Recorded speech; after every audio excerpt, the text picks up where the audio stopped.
다시 11절입니다. 하나님의 영광이 있음에 그 성의 빛이 지극히 귀한 보석 같고 벽옥과 수정같이 맑더라 라고 했습니다. 하나님의 영광이 있기 때문에 새 예루살렘의 빛이 지극히 귀한 보석 같고 벽옥과 수정과 같이 맑더라고 하였습니다. 성의 광채가 여러분 지극히 귀한 보석에 지금 비유되고 있는 겁니다. 그 영광이 얼마나 찬란하게 빛났으면 보석과 같다라고 했을까. 벽옥과 수정. 여러분 벽옥이란 말은 문자 그대로 푸른 보석이죠. 그 여러분 브리테니카 백과사전을 찾아봤습니다. 제가.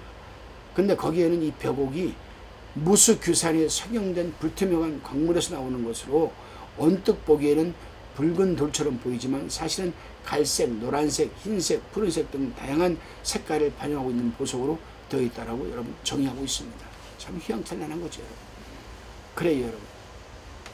다시금 우리가 12절을 보겠습니다. 크고 높은 성곽이 있고 12문이 있는데 문에 12천사가 있고 그 문들 위에 이름을 썼으니 이스라엘 자손 12지파의 이름들이라. 이상한 여러분 사이비 목사들, 이단 목사들, 기독교 유사 종교를 하는 교주들은 이 말씀을 굉장히 왜곡해서 성도들을 유혹하고 합니다. 그들이 가장 즐겨 사용하는 유혹하는 말씀이기도 합니다.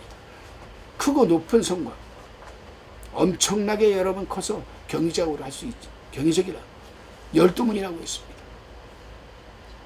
새 예루살렘이 정방향이기 때문에 사면에 3개씩 문이 12개가 있습니다.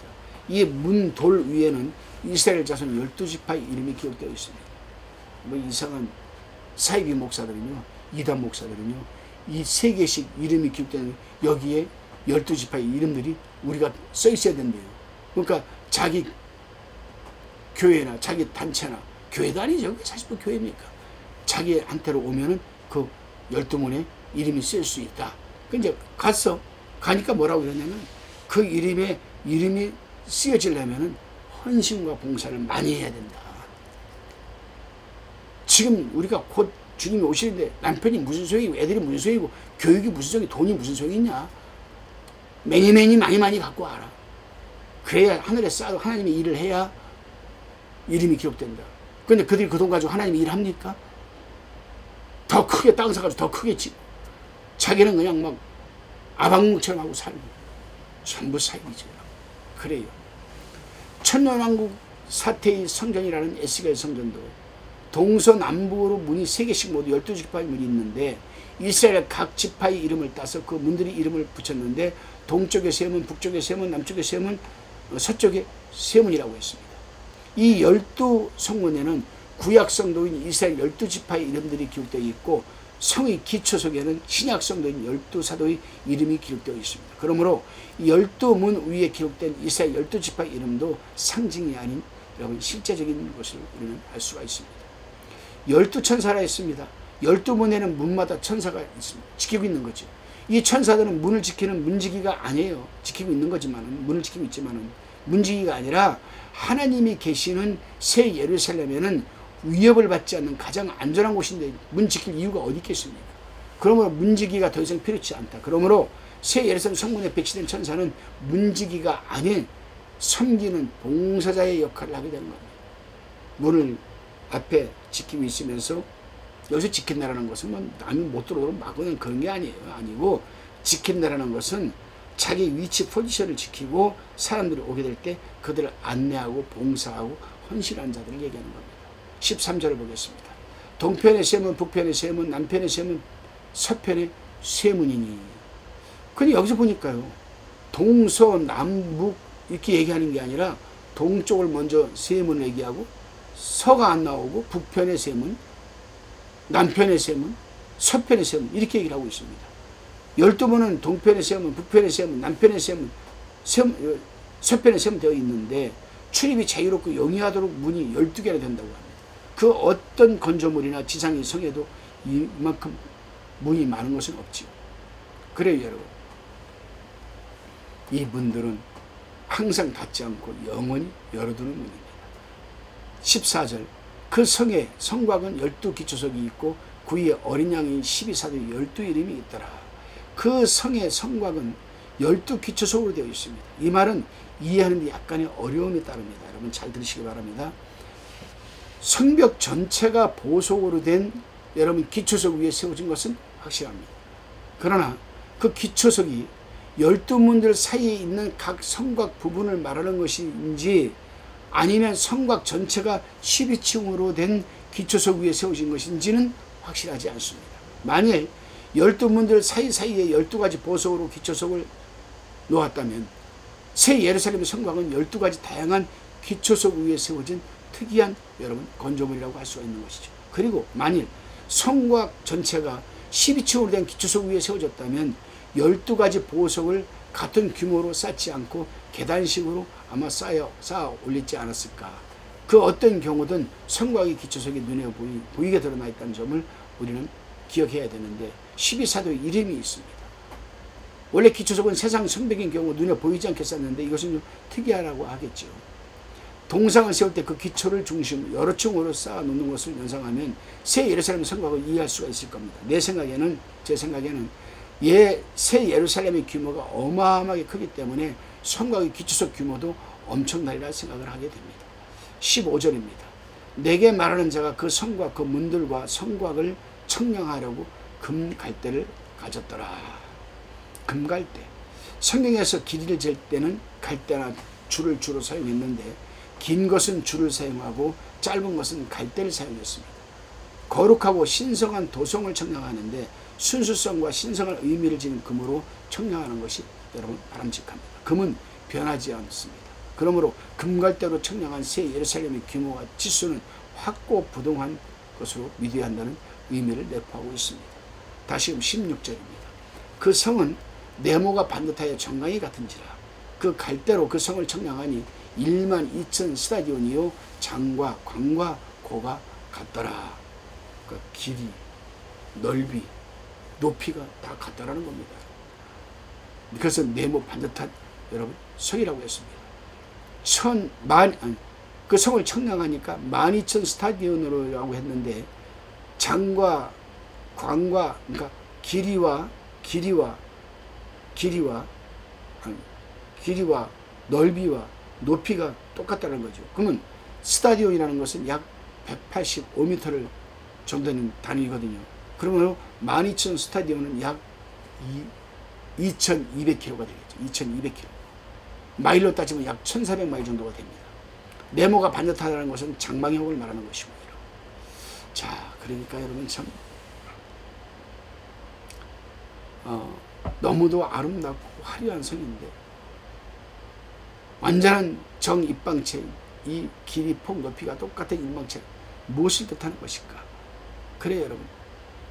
새 예루살렘 벽이 성벽으로 둘러싸여 있기 때문에 이것은 성벽의 장광고의 수치라고 할 수 있는 겁니다. 17절입니다. 그 성곽을 청량함에 144규빗이니 사람의 청량 곧 천사의 청량이라. 천사가 성곽을 또 청량하니까 144규빗이었습니다. 헬라어 원문의 규빗은 이런 페쿠스로 되어 있거든요. 페쿠스. 1페쿠스는 8뚝의 길이죠. 8뚝의 길이. 그러니까 40, 이게 뭐 사람이 여기까지 보면 30m가 한 이 정도, 30m 차가 이만하니까 여기까지 이게 되겠죠. 8뚝 길이. 45cm가 되는 겁니다. 이것을 미터법으로 환산하면 144규빗은 약 65m가 되는 거예요. 65m. 하나님이 여러분 새 예루살렘 성을 건설하실 때 세상의 성벽 높이보다 낮게 한다는 것은 아무래도 좀 이상하죠. 이상합니다. 저도 이걸 읽으면서 아니 왜 예루살렘 성을 건설하실 때 세상의 성벽 높이보다 낮게 이걸 건설하실까 이런 의문이 들었습니다. 그것도 성의 높이가 이미 2200km라고 밝혀놓고서 성벽 높이가 65m라면 말이 안 되는 거 아니겠습니까? 여러분? 이상하지 않아요? 저는 굉장히 이상하다고 생각했습니다. 한번 생각해 보십시오. 자, 높이가 2200km예요. 높이가 성의 높이가 엄청 높은 거죠. 2200km인데 눈에 보이긴 하겠습니까, 여러분? 근데 성의 높이인데 성벽 높이는 65cm밖에 안 돼요. 성벽 높이는. 전체 성의 높이는 2200km인데 성벽 높이는 65m. 높이가 2200km 되는 성벽의 두께가 65m밖에 안 된다는 것은 좀 이상하다고 생각이 들었어요. 그렇게 엄청나게 여러분 높은 2200km가 되는 그런 높이가 있는데 그 높이를 감싸고 있는 성벽의 두께는 65m밖에 안 돼요. 자,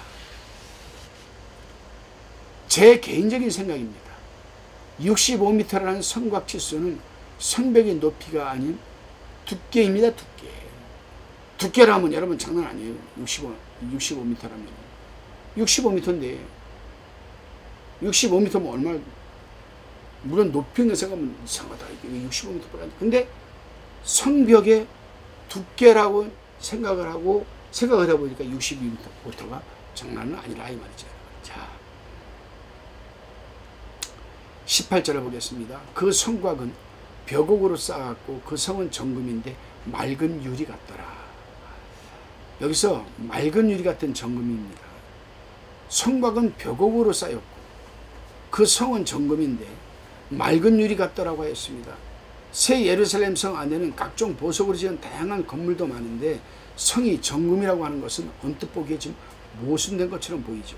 어마어마한 벽을 쌓아 만든 성벽도 있지 않아요. 오히려 성은 벽옥인데라고 말할 수도 있을 겁니다. 무엇 때문에 성이 정금이라고 했을까? 그것은 예루살렘의 건조물이 대부분 정금으로 만들어졌기 때문에 붙여진 이름일까? 결코 아닙니다. 그게 아니죠. 새 예루살렘의 수많은 집들이 정금으로 만들어졌다기보다는 여러 종류의 보석으로 만들어졌다고 저는 생각을 합니다. 그렇다면 성을 정금이라고 한 이유는 무엇일까? 그것은 새 예루살렘 바닥이 맑은 유리 같은 투명한 정금으로 만들어졌다는 여러분 뜻으로 보면 되겠습니다. 다시 19절입니다. 그 성의 성곽의 기초석은 각색 보석으로 꾸몄는데 첫째 기초석은 벽옥이요, 둘째는 남보석이요, 셋째는 옥수요, 넷째는 녹보석. 자, 성곽의 기초석을 이제 설명하고 있는데 첫째 기초석이 벽옥입니다. 이 벽옥, 여러분 이 벽옥을 영어로 자스퍼라고 합니다. 자스퍼. 이 자스퍼라고 하는데 이 자스퍼는 다이아몬드와 비슷한 그 청백색의 투명한 수정 그런 것을 얘기를 합니다. 성벽 전체를 막 보면 약간 푸르스만 빛으로 보인다는 뜻이겠죠. 둘째 기초석은 남보석입니다. 남보석은 여러분 잘 아는 사파이어 아니겠습니까? 사파이어. 이것은 실론의 돌이라는 파란 보석입니다. 빛나는 황철광이 포함된 이 짙은 청색 돌로서 하늘색의 유리석과 비슷합니다. 구약에서는 이걸 청옥으로 번역하기도 했습니다. 셋째 기초석은 옥수라고 했습니다. 이 옥수는 영어로 칼세돈입니다. 칼세돈. 소아시아의 칼게톤 근방에서 생산되기 때문에 칼세돈이라고 이름을 붙였는데 구리로 된 녹색 규산염입니다. 우리가 흔히 보면 공작 꼬리 초록빛 털과 같은 색깔이라고 생각하면 됩니다. 넷째 기초석은 녹보석입니다. 녹보석은 에메랄드죠. 이것은 남미와 멕시코에 주로 생산되는 가장 진한 초록색의 보석입니다. 자, 여러분 얼마나 화려하겠습니까? 여러분 가고 싶지 않습니까? 여러분 다시금 21장 20절입니다. 다섯째는 홍마나요, 여섯째는 홍보석이요, 일곱째는 황옥이요, 여덟째는 녹옥이요, 아홉째는 다망옥이요, 열째는 비추옥이요, 11째는 청옥이요, 12째는 자정이라 했습니다. 다섯 번째 기초석이 홍마노. 이 홍마는 사더닉스라고 합니다. 사더닉스. 이것은 흰색, 붉은색이 섞여 있는 보석입니다. 붉은색 줄무늬와 여러분 흰색 줄무늬가 섞여 있는데도 홍마나라고 하는 것은 뭐냐? 흰색이 적색과 자주색이 층으로 인해 간간히 끊겨 있기 때문에 붉은 줄마노. 홍마노를 일반적으로 여러분 우리는 마노라고 부르기도 합니다. 그래서 사더닉스라고 하는 겁니다. 여섯 번째 기초석은 홍보석입니다. 홍보석은 영어로 사디어스라고 하죠. 사디어스. NIV 영어 성경은 이것을 홍옥수, 즉 카라멜리안, 카넬리안으로 번역을 했습니다. 카넬리안. 이것은 사데 지방에서 생산되는 핏빛의 적가색 돌로서 주로 조각하는 데 많이 쓰이는 돌입니다. 일곱 번째 기초석은 황옥입니다. 황옥. 이 황옥을 여러분 우리는 크리솔리트라고 하는데, 크리솔리트. 영어 사전에는 크리솔리트 또는 크리솔라이트라고 번역을 하는데 감남석으로 되어 있습니다. 이것은 황금빛 벽옥이나 황색의 녹주색에 가까운 황옥을 가리킵니다. 8번째 기초석은 노곡입니다. 이 노곡을 영어로 베릴이라고 합니다. 베릴. 이것을 녹주석이라고도 부르는데 에메랄드 비슷한 보석인데 값진 것은 초록색의 빛을 띈다는 겁니다. 9째 기초석은 다망호옥이라고 했습니다. 토파즈라고 하죠. 토파즈. 토파즈는 홍역 지역에서 섬에서 발견되는 것으로 투명한 녹광색 보석을 말합니다. 10번째 기초석은 비추옥이라고 했습니다. 비추석. 비추. 이 비추옥은 크리소프라스라고 하는데 노곡수라고도 많이 그러죠. 노곡수. 녹색의 보석을 얘기하기 때문에 자드라고 하는데 11번째 기초석은 청옥이라고 했습니다. 이 청옥은 히아신스라는 청옥인데 히아신스. 원래 백합바위 단연생 식물로 붉은빛, 보랏빛, 푸른빛, 흰빛 등등 다양한 색깔을 반영하는 히아신스라는 보석이 되지만은 푸른색, 자색, 청색, 붉은색, 누런색을 띠는 보석이 여러분 바로 우리는 히아신스, 즉 여러분 우리는 청옥이라고 할 수가 있습니다. 자, 12번째 기초석이 바로 자정입니다. 이것은 자주색 수정을 말하는데 청옥과 비슷하지만 청옥보다는 광택이 더 많이 나죠. 만일 성곽의 기초석이 동서남북으로 단층 기초석으로 되어 있다면 여러분 참 얼마나 아름답겠습니까? 여러분. 다시금 21절입니다. 그 12문은 12진주니 문마다 한 진주요 성의 길은 맑은 유리 같은 정금이라고 했습니다. 저는 이 21장을 읽으면서요 마지막 끝까지 마무리하면서 빨리 가고 싶다. 빨리 가고 싶다.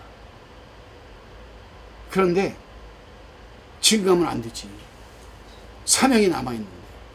그러니까 하나님 나 좀 얼렁얼렁 일 좀 하게끔 사명 감당하게끔 해주시고 얼른 데려가세요. 생각을 하다가도 그러면 안 되지. 하나님의 사명을 감당하면서 나도 세상에서 누릴 것을 누리고 살아야지. 맨날 먹을 거 못 먹고 잠잘 거 못 자고 맨날 하나님 사역에 쫓기다 그냥 동서남북으로 돌아다니고 그러는데 나도 좀 멋지고 좀 잠도 자고 휴양지 가서 휴양도 좀 하고 그러고 싶은 마음이 굴뚝 같죠. 하나님 사명 다 감당할 때까지 강건 케어 없어서 그런 기도를 드린다 이 말입니다. 자, 21절에 보니까 그 12문은 12진주니 문마다 한 진주요 성의 길은 맑은 유리 정금 같더라. 12진주문이라 했습니다. 남자들은 진주에 대해서 그다지 그렇게 별 반응이 없는데 여자들은 진주라고 그러면 그냥 눈에 힘이 풀렸다가도 진주라 그러면 눈이 총망해요. 제가 필리핀에 작년 여름에 생계를 갔다 왔는데 성도들하고 이렇게 이제 어울려서 필리핀에 갔다 왔습니다. 근데 이제 사역을 다 마치고 이제 귀국하기 전에 시아평을 갔어요. 시아평을 갔는데 나는 모자 하나 샀었습니다. 근데 여자들이 어디로 몰려가는가 봤더니 전부 진주 가게로 몰려가는 진주 가게. 그 진주가 이게 굉장히 비쌀 텐데 하고 가면서 가만 보니까 양식 진주 짝퉁입니다, 여러분. 근데 그것도 바가지 졌어요, 또 바가지. 진주라고 그러니까 너도 나도 그냥 앞다투 달려가서 그 앞에 물 앞에 모이더라고요. 그래요, 여러분. 근데 하늘에 있는 12문이 진주로 장식되어 있답니다. 야, 문마다 하나의 진주로 여러분 만들어졌대요. 그러니까 난 좀 상상이 안 되더라고, 상상이. 진주로 만들어졌대요, 진주로. 12개의 문이 문마다 진주로 문을 만들었대요. 그러니까 참 얼마나 좀 고고하고 얼마나 우아하고 참 기대가 됩니다, 여러분. 그래요. 우리는 벼곡 성벽에 기대하며 놀래고 또 벼곡 12기초석에 놀라고 예루살렘 바닥면이 전부 투명한 구물에 대해서 놀라고 여러분 문마다 다 거대한 진주로 조각해서 만들어 놓고 우리는 구경하기도 전에 까무러칠 것 같아요. 천국 가면은. 지금부터 담대함을 길러야 돼요. 아무리 멋있는 천국에 12문이 있어도 우리 까무러치지 않겠다. 다 우리는 누리겠다. 아멘. 그렇게 하시길 바랍니다. 그래요 여러분, 이 성의 길이 정금으로 되었다는 거 하나만 봐도요, 우리가 그 금으로 된 여러분 이 길을 한번 걷는다고 한번 생각을 해보십시오. 얼마나 멋지겠습니까?